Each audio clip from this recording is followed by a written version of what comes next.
मिथुन राशि वालों सावधान हो जाओ, अब आपके हर एक प्रकार की दुख तकलीफ इंतजार का अंत होने वाला है। परेशानी चाहे कितनी ही बड़ी से बड़ी क्यों ना हो, नामो निशान तक उसका मिट जाएगा। हम इस बात का वादा करते हैं आपसे, बस धैर्य से इस कार्यक्रम को देख लेना। ये जो सारी बातें हम इस समय पर आपको बता रहे हैं मिथुन राशि वालों, ये हम अपने मन से नहीं कह रहे। आपकी कुंडली में हो रही ग्रहों की चाल इस प्रकार के इशारे कर रही है। मिथुन राशि वालों, जिसके लगन में ही मंगल बैठ जाए उसका कर्म और इतना बढ़ जाता है कि वह पहाड़ से भी टकरा जाए तो उसे भी चकनाचूर कर सकता है। लेकिन समस्या ये होती है कि डायरेक्शन नहीं मिल पाती, सही दिशा निर्देश नहीं मिलते, जिसकी वजह से समस्त ऊर्जा बस यहां वहां छत विच्छत होती रहती है, बिखरती रहती है। तो मिथुन राशि वालों, आपको सही डायरेक्शन देने के लिए आज इस कार्यक्रम में हम आ चुके हैं। आपके लगन में मंगल बैठे हैं और आपके द्वितीय भाव में गुरुदेव बैठकर आपके जीवन में धन उन्नति, कर्ज मुक्ति और पारिवारिक सुख समृद्धि का आशीर्वाद दे रहे हैं। तृतीय भाव में सूर्य के साथ में बुध और केतु आपकी आत्मा का उद्धार कर रहे हैं, मतलब कि आपकी चेतना को विकसित कर रहे हैं, आपके पुरुषार्थ को बढ़ा रहे हैं और आपके जीवन में वाणी, बुद्धि और व्यापार के दम पर बहुत कुछ देने के लिए तैयार है। लेकिन राहु और शनि को भी इग्नोर नहीं कर सकते हम, ये आपसे बहुत कुछ छीन भी सकते हैं। यानी गलती की कोई गुंजाइश नहीं है। फूक फूक कर कदम रखेंगे तो मिथुन राशि वालों बहुत आगे तक जाएंगे। सब कुछ होगा जब आप इस कार्यक्रम को अंत तक देखेंगे। इस कार्यक्रम में न केवल ज्योतिषीय गणित ज्ञान और उपाय क्रियाएं हैं, बल्कि महामाई मां बगलामुखी की कृपा और आशीर्वाद है और हमारी साधना का बल मंत्र शक्ति भी है। तो इसे आप जब पूरा देखेंगे तो आप इन चीजों का अनुभव खुद ही करेंगे। तो कहने का मतलब यह है, सांच को आंच नहीं, बस पूरे कार्यक्रम में ठहरे रहना, आप सारी बातें समझ जाएंगे। तो चलिए मिथुन राशि वालों, अब ध्यान से सुनिए। जय माई की बंधुओं, ज्योतिष और तंत्र विद्या के क्षेत्र में आचार्य अमित एक जाना माना नाम है। पूज्य गुरुदेव के साधनाओं और ज्योतिष विद्या के अनुभव बेहद दिव्य है। जी हाँ, पूज्य गुरुदेव ने जिसकी भी कुंडली का विश्लेषण किया और कुंडली के अनुसार उसे सटीक उपाय व महामाई माँ बगलामुखी की विशेष कृपा दी, उसके जीवन में सकारात्मक बदलाव तो आ ही है। फिर चाहे समस्या कितनी ही कठिन क्यों ना हो, समाधान तो अवश्य हुआ है। अब ऐसे में यदि आप भी अपने जीवन की किसी बड़ी समस्या से जूझ रहे हैं, जैसे कि कर्जा बढ़ता ही जा रहा है, काम धंधा और व्यापार सब रुक चुका है, रिश्ते नातों में तनाव हद से ज्यादा बढ़ गया है, पूरा जीवन ही नकारात्मकताओं से भर गया है, तो ऐसे में यही सही समय है जब आप श्रेष्ठ गुरु से मार्गदर्शन प्राप्त करें और जीवन के अंधकार को समाप्त कर दिव्य प्रकाश की ओर कदम बढ़ाएं। वीडियो में दिए गए नंबरों पर तुरंत संपर्क करिए और अपनी कुंडली का विश्लेषण व समाधान पूज्य गुरुदेव के द्वारा करवा लीजिए। देर ना करें, आपके देवी देवताओं के आशीर्वाद से ये मौका खुद चलकर आपके पास आया है, इसे गंवाना नहीं है। अभी फोन करें और गुरुदेव से मार्गदर्शन प्राप्त करें। महामाई आपका कल्याण करें। धन्यवाद। तो सबसे पहले आपको एक जरूरी सूचना, जो अपने हर कार्यक्रम में हम लगभग देते हैं, अभी भी बताते हैं कि महामाई की दिव्य कृपा और उनकी अनुभूतियों के आधार पर ही, जैसा कि आप जानते हैं कि हम महामाई के दास हैं, मां बगलामुखी अष्ट महाविद्या की बात हो रही है, तो उनका एक बहुत ही बड़ा दिव्य धाम मंदिर निर्माण का कार्य हमारे द्वारा करवाया जा रहा है। माई करवा रही हैं, हम तो दास हैं, सेवक हैं, कीड़े मकोड़े जैसे हैं, अपना रोल निभा रहे हैं। तो इस बेहद ही दिव्य और पवित्र कार्य में आप देख पा रहे हैं, बगल में इसकी तस्वीर लगी हुई है। बनने के बाद मंदिर ऐसा ही दिखेगा। फिलहाल 6-7 महीनों से लगातार इस पर कार्य चला आ रहा है। बहुत बड़ा कार्य है, 2-3 साल लगेंगे इस बड़े भव्य मंदिर को बनने में। तो इस बेहद ही दिव्य पवित्र कार्य में यदि आप भाग लेना चाहते हैं, अंशदान करना चाहते हैं, क्योंकि ये होता ही, ये जन भागीदारी से है। शुरुआत कोई कर देता है, लेकिन फिर ये जनता और आप लोगों की मेहनत से, आप लोगों के भाव से, भक्ति से आगे बढ़ते हैं काम। तो यदि आप भी इसमें भाग लेना चाहते हैं, महामाई की शरणागति होना चाहते हैं, पीढ़ियों तक का उद्धार करना चाहते हैं, तो नंबर वीडियो में है, फोन कर लीजिए, आपको सारी जानकारी मिल जाएगी। मंदिर की लोकेशन प्राप्त हो जाएगी, मंदिर के विषय में सारे अपडेट आपको मिल जाएंगे। और सबसे बड़ी बात कि मंदिर परिवार का एक बहुत ही पवित्र ग्रुप हमने बनाया है, जैसे स्वयं हम ही चलाते हैं, उसमें हम ही स्वयं अपडेट करते हैं। उस मंदिर परिवार के ग्रुप से आप जुड़ जाइए, या तो आप फोन करके लिंक मंगवा लो और सीधे जुड़ जाओ, या फिर डिस्क्रिप्शन में देखोगे तो ग्रुप की लिंक मिल जाएगी, मंदिर की लिंक मिल जाएगी गूगल मैप पर। कुल मिलाकर सारी जानकारी बिल्कुल पारदर्शी तरीके से आपको प्राप्त होगी। अगर आप जुड़ना चाहें तो वीडियो में नंबर है, बस एक बार फोन कर लीजिए, आपको सारा मार्गदर्शन प्राप्त होगा। कहने का मतलब यह है कि ये कार्य ऐसे हैं जिनसे कि जन्म जन्मांतर के पाप कर्मों का नाश होता है, देवी कृपा का अवतरण जीवन में होता है और कुल खानदान के समस्त पितृ पूर्वज पुरखों की तृप्ति होती है। ऐसा पवित्र कार्य आपके जीवन में स्वयं चलकर आ रहा है, ये बड़े भाग्य की बात है। तो यदि आप करना चाहें तो नंबर है, फोन कर लेना। ठीक है, उम्मीद है कि हमारी वाणी, हमारे शब्द आपके हृदय तक पहुंचे हैं और आप आगे जरूर आएंगे, क्योंकि आपके सहयोग की हमें इस वक्त आवश्यकता है, महामाई को आवश्यकता है। जी हाँ, और इससे बड़ी बात क्या कह सकते हैं। तो चलिए अब आगे बढ़ते हैं, बात करते हैं आपके ग्रह नक्षत्र और आपकी भविष्यवाणी उपाय क्रिया समाधानों की। सबसे पहले ध्यान से सुनो, इस समय पर आप 3 प्रकार की भूलें हैं जो कर सकते हैं। ग्रह इस ओर इशारा कर रहे हैं, दशम में घूमता चंद्रमा आपसे ये गलतियां करवा ही देगा। भावुकतावश गलत निर्णय आप ले सकते हो। ठीक है, तो अब हम जब आपको बता रहे हैं तो आपको यहाँ पर अलर्ट हो जाना है। जैसे कि कोई आपसे अपनी परेशानी बता रहा है, दुख बता रहा है, तकलीफ बता रहा है और पैसे मांग रहा है या किसी प्रकार की मदद मांग रहा है, अलर्ट हो जाओ। दुनिया बहुत शातिर है, बहुत चालाक है। यहाँ मगरमच्छ के आंसू बहाकर आप जैसे भोले भाले लोगों को फंसाकर पैसे लूट कर बाद में लोग पीठ के पीछे हंसते और कहते हैं देखा हम कितने स्मार्ट हैं, हमने तुरंत अपना काम निकाल लिया। तो ऐसे लोगों से बचना है। कहने का मतलब यह है कि जब भी कोई ऐसी घटना घटित हो, आप हमारी वाणी को याद कर लेना। भावुकतावश निर्णय नहीं लेना है, अपने बारे में सोचना है, दुनियादारी की ठेकेदारी नहीं लेनी है, अपने जीवन को बस देखो। अभी हाल फिलहाल आपके लिए यही जरूरी है। हम बताते चले आ रहे हैं, ये बातें समझ लो, ये आपके लिए बहुत जरूरी, कोई ऐसे नहीं बताएगा आपको। दूसरा, सबसे बड़ी गलती आप ये करने वाले हो कि अपनी सेहत का जोखिम लेने वाले हो। कोई ऐसा कार्य, कोई ऐसी चीज आप करने वाले हो जिससे आपका स्वास्थ्य बुरी तरीके से डिस्टर्ब होगा, खराब होगा। जी हाँ, सोने जगने का तालमेल आप बिगाड़ोगे, खान पान में असावधानी बरतोगे, गलत और लॉन्ग ट्रैवलिंग आप करोगे, गलत लोगों की संगत में आकर गलत चीजों का खान पान करोगे, उल्टी सीधी चीजें, बहुत सारी चीजें और भी हैं। यानी सेहत पर किसी प्रकार का जोखिम, रिस्क आपको नहीं लेना है, ये ध्यान देना है। और तीसरा, सबसे महत्वपूर्ण, कि अपने आप को, अपने जीवन को और अपने आसपास की परिस्थितियों को कोसना, इनके बारे में गलत सोचना, निगेटिव सोचना। एक चीज याद रखना कि आप अपने जीवन में जो भी कुछ भोग रहे हैं, अच्छा है, बुरा है, समान है, असमान है, सहनशील है या नहीं है, वह सब कुछ उस विधि का देन है, ईश्वर का देन है, आपके कर्म का विधान है जो आपके सामने आया है। चाहे रोते रोते, चाहे हंसते हंसते काटो, कर्म तो काटना ही पड़ेगा। तो इसका मतलब यह हुआ कि ये ईश्वर की देन है और ईश्वर की दी हुई चीजों पर सवाल नहीं उठाए जाते हैं। हानि लाभ जीवन मरण, यश अपयश विधि हाथ, जो विधि ने दिया उसे स्वीकार करना चाहिए। हमेशा पॉजिटिव रहना है, भक्त बनना है। भक्त की सबसे बड़ी पहचान यही होती है कि वह हर स्थिति में समान रहता है, हंसता है, सकारात्मक रहता है और भविष्य के लिए आशावादी रहता है। अपने आराध्य पर, अपने इष्ट पर, अपने भगवान पर और अपने कर्म पर उसे पूरा दृढ़ विश्वास होता है। कहने का मतलब यह है कि मन में नकारात्मक भाव, विचार और वाणी पर नकारात्मकता भूल कर भी नहीं लानी है। बस इन सावधानियों को बनाकर रखो, बाकी सब आगे हम आपको समझा ही रहे हैं। इस समय और काल पर आपके जीवन में 3 प्रकार की शुभ घटनाओं के बहुत प्रबल योग है।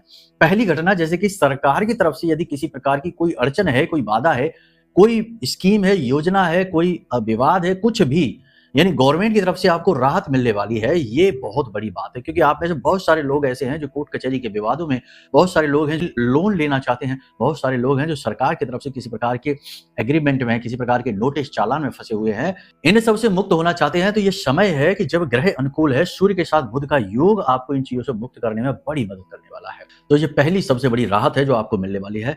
दूसरा, बहुत ही शुभ आपको जो है ना घटनाक्रम है, वो यह रहेगा कि कोई आपका अपना जिसे आप बहुत प्रेम करते हैं, आप चाहते हैं कि वह भी बदले में आपको प्रेम करे, उसका प्रेम आपको प्राप्त होगा, उसका मन परिवर्तित होगा, हृदय परिवर्तित होगा। हम जानते हैं कि आप में से बहुत सारे लोग ऐसे हैं जिनके परिवार टूट रहे हैं, जिनका प्रेम दूर जा रहा है, जिनके जीवन में नकारात्मकता है, अपनों के द्वारा ही जिन्हें छला जा रहा है, उनका अपनापन अब आपको देखने को मिलेगा। ये बहुत अच्छी चीज है। तीसरा, कि आपके अंदर छठी इंद्री जागृत हो जाएगी, यानी कि आप पहले से ही चीजों को अनुभव कर पाएंगे और स्थितियों का, परिस्थितियों का, लोगों का सटीक आकलन आप कर पाएंगे। आपके अंदर इतना बल आ जाएगा, यानी कह सकते हैं कि पूर्वाभास की शक्ति आपको प्राप्त हो जाएगी।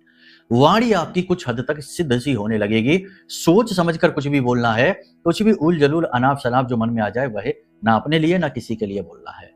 और सबसे महत्वपूर्ण बात है कि इस समय और काल पर आप देवी देवता के जिस भी स्वरूप की पूजा साधना करते हो, पूरे भक्ति भाव के साथ उनकी पूजा करना, भाव के साथ करना, क्योंकि इस समय पर आपको पूजा का पूरा पूरा फल प्राप्त होगा। यकीन नहीं है तो करके देखो, एक संकल्प ले लेना। कोई बड़ी समस्या में आप फंसे हो, सपोज मान लो कि हनुमान जी की पूजा आप करते हो, तो आप इतना करके देख लेना कि हे बजरंगबली, हम 7 दिन तक प्रतिदिन 11 हनुमान चालीसा और 1 बजरंग बाण का संकल्प लेते हैं और रोज उसी समय पर, उसी दिन, मतलब कि उसी समय और काल पर प्रतिदिन 7 दिन तक लगातार आप जाकर ये करके देखो। 2 या 3 दिन के अंदर अंदर आपका काम बन जाएगा। पूजा पाठ के पूरे फल आपको प्राप्त होंगे। सारी बाधाएं आपकी हट चुकी हैं। अब 2-3 चीजें हैं जिनका आपको ध्यान देना है। पारिवारिक वातावरण थोड़ा सा आपको नकारात्मक दिखाई देगा। भाई बहनों की तरफ से आपको निराशा होगी और परिवार में हिस्से बंटवारे को लेकर, अपने घर के बड़े बुजुर्गों को लेकर नकारात्मकता स्पष्ट दिखाई देगी। थोड़ा सा आपके साथ भेदभाव होता भी स्पष्ट आपको दिखाई देगा। इस समय और काल पर आप अपने आप को अकेला महसूस करेंगे और अकेलेपन को आप एंजॉय करने लगेंगे। कुछ लोगों ने अपने जीवन में बहुत मेहनत, बहुत इंतजार किया है, तो कुछ लोगों को ऐसा लगेगा जैसे कि वे अब कहीं दूर भाग जाएं, एकांत में चले जाएं और बिल्कुल दुनियादारी से कट जाएं, फोन मोबाइल भी स्विच ऑफ करके रख दें और इस अकेलेपन का, खालीपन का, मौन का आनंद उठाएं। ये वही लोग हैं जिनकी चेतना अब जागृत होने लगी है। दुख और सुख से इनके ऊपर ज्यादा फर्क पड़ने वाला नहीं है और ये वही लोग हैं जो अब अपने जीवन के असली उद्देश्य की पूर्ति के हेतु आगे बढ़ने वाले हैं। वैसे हम आपको बता दें, इसके ठीक उलट इस समय और काल पर आपके जीवन में भाग दौड़ बढ़ेगी, मेहनत बढ़ेगी, संघर्ष आपका बढ़ेगा। हालांकि छोटी छोटी कामयाबियां आपको जरूर मिलनी शुरू हो जाएंगी। जो बिजनेस व्यापार कर रहे हैं उन लोगों के लिए कंपटीशन परेशान करेगा, उधारी परेशान करेगी और आप किसी नई योजना पर काम करना चाहते हैं तो वह शुरू ही नहीं हो पाएगी, उसमें कई अड़चनें, रुकावटें आएंगी। बिजनेस को शुरू करने के लिए यदि आप लोन लेना चाहते हैं, किसी से पैसा लेना चाहते हैं तो वह आपको मिल जाएगा, उसमें कोई परेशानी नहीं रहेगी। नए बिजनेस की शुरुआत करने के लिए या कोई भी महत्वपूर्ण कार्य करने के लिए, क्योंकि कुछ लोगों के जीवन में इस समय नए मकान का, वाहन का और प्रॉपर्टी का योग बन रहा है, तो अगर कोई भी महत्वपूर्ण कार्य करना चाहते हैं, चाहे बिजनेस हो, कोई भी हो, एक बार अपनी कुंडली का आकलन आप जरूर करा लें, क्योंकि कई बार ऐसा होता है कि परिस्थितियां तो बनती हैं गोचरों की वजह से, लेकिन जन्म पत्री उस कार्य के लिए सपोर्ट नहीं कर रही होती है। लोग जब उस कार्य को कर बैठते हैं उसके बाद फिर असली टॉर्चर शुरू होता है, असली निगेटिविटी शुरू होती है। कई उदाहरण हमारे पास है, बहुत सी कुंडलियां ऐसी हमारे पास आती हैं कि फिर उनका रिवर्स गियर भी नहीं लगता और आगे सिर्फ दुख दिखाई देता है। अब सबसे महत्वपूर्ण बात है कि आपके जीवन में कुछ 1-2 नए अवसर आने वाले हैं, खास तौर से जो लोग नौकरी कर रहे हैं। पदोन्नति का, ट्रांसफर का योग बन रहा है। आने वाले समय और काल में कार्यस्थल पर आपका वर्चस्व मजबूत होने जा रहा है। सैलरी भी, इंसेंटिव्स भी आपके बढ़ सकते हैं, आपको प्राप्त हो सकते हैं। आपकी मेहनत, ईमानदारी और अच्छाई सच्चाई का लाभ अब आपको मिलने जा रहा है। उच्च अधिकारियों से आपको किसी प्रकार की बहस नहीं करनी है, उनसे आपको तालमेल अच्छी तरीके से बिठाना है। हालांकि आपकी ईमानदारी और मेहनत से वो भी इम्प्रेस रहेंगे। पैतृक संपत्ति पर किसी प्रकार का कोई विवाद हो सकता है, टकराव हो सकता है, माहौल थोड़ा सा घर का प्रतिकूल हो सकता है। नई नौकरी जो लोग चाहते हैं उन्हें निश्चित तौर पर नौकरी के अवसर प्राप्त होंगे, लेकिन फिर भी प्रयास और मेहनत लगातार करने होंगे। हाथ पर हाथ धरकर बैठ जाओगे तो शायद कुछ भी ना हो। इस समय और काल पर आपको कुछ कार्यों के लिए अपने मन को मारना पड़ेगा। पैसे की कमी आपको खलेगी।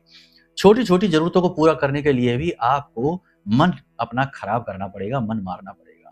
इस समय और काल पर कुछ लोग आपकी व्यर्थ में आलोचना करेंगे, बिना मतलब में आपसे शत्रुता रखेंगे और आप खुद सोचेंगे कि आपने तो ऐसा कुछ किया भी नहीं है, तब भी यह इंसान आपसे इतनी बुराई क्यों मान रहा है, लेकिन लोग करेंगे।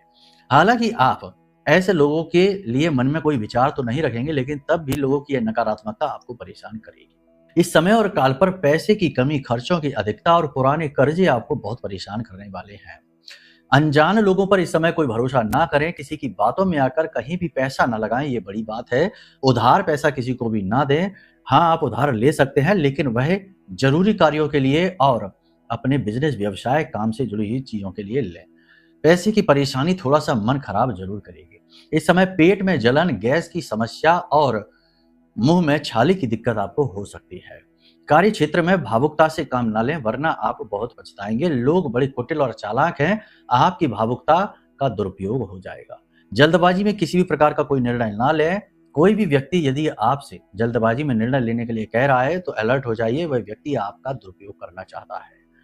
प्रेम के रिश्तों की बात करें तो प्रेम के रिश्ते ठीक ठाक रहने वाले हैं, लेकिन आपसी विश्वास की कमी, पार्टनर का अविश्वासपूर्ण व्यवहार आपको थोड़ा सा कंफ्यूज करेगा, भ्रमित करेगा।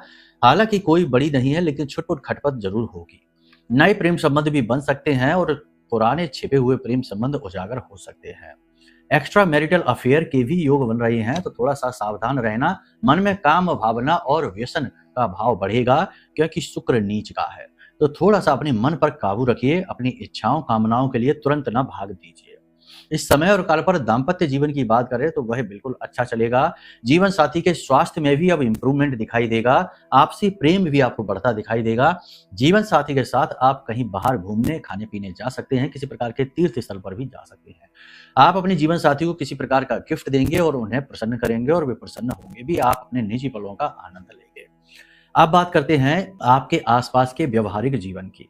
आसपास के लोगों का रवैया थोड़ा नकारात्मकता सा आपका लगेगा। लोगों को आपको देखकर ऐसा लगेगा जैसे कि वे आपकी बातों का मज़ाक उड़ाते हैं। थोड़ा-सा आप अपने आप को कॉन्शियस यानी कि लो कॉन्फिडेंस महसूस करेंगे जब आप भीड़-भाड़ में होंगे। एकांत में आप बहुत अच्छा महसूस करेंगे, अपने आप में रहेंगे और आपको अपने जीवन के कार्यों और अपने संघर्ष पर गर्व महसूस होगा। इस समय आप फिसल सकते हैं, गिर सकते हैं, आपकी वाणी किसी को चुभ सकती है, कोई नुकीली पैनी चीज़ आपको भी चुभ सकती है, वाहन आदि खराब हो सकते हैं। इस समय किसी पुराने मित्र से मुलाकात भी हो सकती है।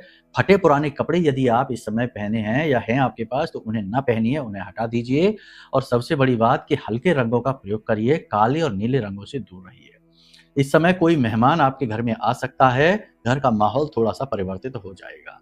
2-3 चीज़ों का इस समय आपको ख्याल रखना है, वाणी को अपनी आपको नियंत्रण रखना है, चतुराईपूर्ण वाणी का प्रयोग करिए। कुछ लोग आपसे मीठी वाणी बोलेंगे लेकिन उनके मनोभाव नेगेटिव होंगे तो आपको अनुमान लगाना होगा। शब्दों के पीछे छिपे हुए रियल उनके भाव, इमोशन क्या हैं ये समझना बहुत ज़रूरी है। कुल मिलाकर देखा जाए तो ये समय है जो आपसे माँग कर रहा है कि इस समय आप 3 चीज़ों पर फ़ोकस करिए। पहला, अपने मन पर फ़ोकस करिए, इसे एकाग्र बनाइए। जिस काम की अत्यंत आवश्यकता है उस काम के बारे में ही सोचिए। इधर-उधर की व्यर्थ की बातों से बिल्कुल ही मन को हटा लीजिए। दूसरा सबसे महत्वपूर्ण कि आप अपने और अपनों का और परायों का सही आकलन करिए। कुछ लोग सचमुच में आपके आस-पास ऐसे हैं जो आपसे रियलिटी में बहुत प्रेम करते हैं और आपके सुख-दुख में उन्हें भी सुख और दुख होता है। ऐसे लोगों को ज़रूर पहचानिए। याद रखिए कि आपके आस-पास ज़रूरी नहीं कि केवल आपके नेगेटिव और शत्रु ही हैं, आपके अपने भी हैं, लेकिन कभी-कभी अब आप एक ही आँख से सबको देखेंगे तो मिस कर जाएँगे अच्छे लोगों के प्रेम को भी। दूसरा सबसे महत्वपूर्ण ये है कि अच्छी चीज़ों का अध्ययन करिए। जैसे हमारे शरीर को पुष्ट करने के लिए अच्छे भोजन की, संतुलित भोजन की आवश्यकता होती है, वैसे ही हमारे दिमाग को संतुलित रखने के लिए, स्वस्थ रखने के लिए अच्छे विचारों की आवश्यकता होती है और विचार प्राप्त होते हैं अध्ययन से। तो अच्छी बुक्स का अध्ययन करिए, धर्मशास्त्र की बुकों का अध्ययन करिए, गीता जी का अध्ययन करिए। इससे आपके विचार पुष्ट होंगे, आपका पॉजिटिव ऑरा और मजबूत होगा और आपकी चेतना जागृत होगी। याद रखना कि विद्या मित्रम प्रवासेषु भार्या मित्रम गृहेषु च, यानी कि विद्या सबसे अच्छी मित्र होती है जब हम कहीं घूम रहे हैं, दुनिया में विचरण कर रहे हैं और घर में हमारी भार्या यानी हमारी पत्नी सबसे अच्छी मित्र होती है। कहने का मतलब यह है कि अपनी जो आपके सबसे अधिक प्रेमी हैं, जो आपको सचमुच में अच्छा देखना चाहते हैं, उनकी पहचान करिए। सही चीज़ों का अध्ययन करिए ताकि आपका बल, बुद्धि, विवेक जागृत रहे, एकाग्रता आपके मन में बढ़े। और तीसरा, मन का कसैलापन, वाणी का कसैलापन, नकारात्मकता को त्याग दीजिए। जिसने जो भी कुछ अपराध किया है, अच्छा किया, बुरा किया है, उसे उसका फल प्रतिफल ज़रूर मिलेगा ही। दुनिया कर्म प्रधान है, कर्म प्रधान विश्व करे राखा, जो जस करई सो तस फल चाखा। तो आपने किसी की ज़िम्मेदारी नहीं लेनी कि किसी ने आपके साथ गलत किया है तो अब आप भी उसके साथ गलत करें या मन में गलत-गलत सोचें, आप भी दोषी बनेंगे। ईश्वर ने उसके लिए पहले ही सोच लिया है कि क्या करना है। समय का इंतजार करिए, उसे भोगना ही पड़ेगा। तो बस इन चीज़ों का आप ध्यान रखिए, सकारात्मक रहिए। अब सबसे बड़ी बात यहाँ पर यह है कि कई बार सब कुछ सुनने समझने के बाद भी बुद्धि काम नहीं करती है, क्योंकि नकारात्मक ऊर्जाओं ने इतनी बुरी तरीके से मन को दूषित कर रखा है, ऐसा घेरा बना रखा है कि जो कटता ही नहीं है। तो अच्छे विचार दिमाग तक तो आते हैं, कानों तक तो आते हैं, लेकिन मन मस्तिष्क को छू नहीं पाते, वापस हो जाते हैं। तो इस गहरी नेगेटिविटी को, तंत्र मंत्र को, नजर टोना टोटका को हटाने के लिए सबसे अच्छा उपाय है ब्रह्मास्त्र विद्या माँ बगलामुखी का यह महारक्षा कवच। इस महारक्षा कवच को जो भी व्यक्ति धारण करेगा, हम गारंटी के साथ कहते हैं कि उस व्यक्ति के साथ कभी अहित हो ही नहीं सकता है। उसके काम में रुकावटें कभी आएंगी ही नहीं और बड़ी से बड़ी तंत्र मंत्र नकारात्मक ऊर्जा हो, एक क्षण में कट जाएगी, क्योंकि शक्ति चाहे कितनी ही बड़ी क्यों ना हो, ब्रह्मास्त्र विद्या माँ बगलामुखी आदि शक्ति के आगे उनके पैरों की धूल के समान है। तो आप माई की शरण में आ जाइए, यह महारक्षा कवच है, इसे जरूर धारण कर लीजिए, आपका कल्याण हो जाएगा। अब बात करते हैं उपाय और क्रियाओं की। सबसे बड़ी बात कि इस समय और काल पर आपको, जैसा कि हमने आपको बताया, हनुमान जी का यह उपाय आप कर सकते हो। 7 दिन या 11 दिन प्रतिदिन 11 हनुमान चालीसा का संकल्प लेकर आप ये उपाय करिए। दूसरा एक बहुत ही शक्तिशाली उपाय है, इसे आप जरूर कर लीजिए, महीने में एक बार तो करिए ही। इससे आपके बिगड़े से बिगड़े काम बनेंगे, आप उपाय करके घर तक वापस नहीं आ पाएंगे और आपका काम बन जाएगा। करना क्या है, ध्यान से सुनिए। आपको पान के पत्ते लेने हैं, 7 लड्डू लेने हैं, 5 लड्डू भी ले सकते हैं, बेसन के लड्डू ले लेना, मगज के लड्डू ले लेना और ले जाकर इन्हें पीपल के वृक्ष के नीचे रखना है। एक पान का बीड़ा भी वहीं रखना है पान के पत्तों के ऊपर लड्डू रखने हैं। अब आपको वहीं पर बैठकर 7 बार हनुमान चालीसा का पाठ करना है, 1 बार बजरंग बाण का पाठ करना है और हाथ जोड़कर हनुमान जी से अपनी परेशानी बतानी है और निवेदन करना है कि हे प्रभु, आप हमारी इस दुख को, कष्ट को दूर करो, यह असहनीय हो रहा है। उसके बाद आप जब वहां से आएं तो उन लड्डुओं को वहां से उठा लें और लौटते समय किसी कुत्ते को वे लड्डू खिला दें। कुत्ते को कुछ नहीं होगा, टेंशन की बात नहीं। कुछ लोग कहते हैं लड्डू खिलाने से कुत्ते को खुजली हो जाएगी, लेकिन ये प्रसाद है, इससे कुछ नहीं होता। प्रसाद से कभी कोई नहीं मरता, टेंशन की बात नहीं। तो आप कुत्ते को खिला दें। अगर कुत्ता खा लेता है तो आपका भाग्य उसी दिन से खुल जाएगा, घर पहुंचते ही अच्छी खबर मिलेगी। नहीं खाता है तो फिर टेंशन की बात है। इस उपाय को फिर से दोहराना है अगले दिन। जब पीपल के वृक्ष के नीचे आप बैठेंगे तो मिट्टी का दिया आपको सरसों के तेल से वहां जरूर जलाना है। इतना सा आप कार्य कर लीजिए, आप देखेंगे 1-2 प्रयासों के बाद ही कुत्ता आपके लड्डू खा लेगा और आपका काम बन जाएगा। बड़ी से बड़ी बाधा हो कट जाएगी। फिर भी पूर्ण समाधान प्राप्त करने के लिए वीडियो में नंबर है, वहां फोन कर लीजिए। कुंडली है तो करिए, नहीं है तो करिए। कोई परेशानी है उसकी मुक्ति का मार्ग वहां से, वीडियो में जो नंबर है यहां से जरूर निकलेगा ही। बाकी यदि महारक्षा कवच लेना चाहते हो, मंदिर में दान करना चाहते हो, सहयोग करना चाहते हो या फिर कोई और सहायता चाहते हो, नंबरों पे फोन करिए। आपका कल्याण होगा, आपका मार्गदर्शन हम स्वयं करेंगे, सहायक आपको गाइड करेंगे। ठीक है, तो चलिए, महामाई आपका कल्याण करें, आपका उद्धार हो। इसी शुभ कामना के साथ कार्यक्रम को विराम देते हैं। प्रेम से बोलिए जय माई की, जय मां बगलामुखी।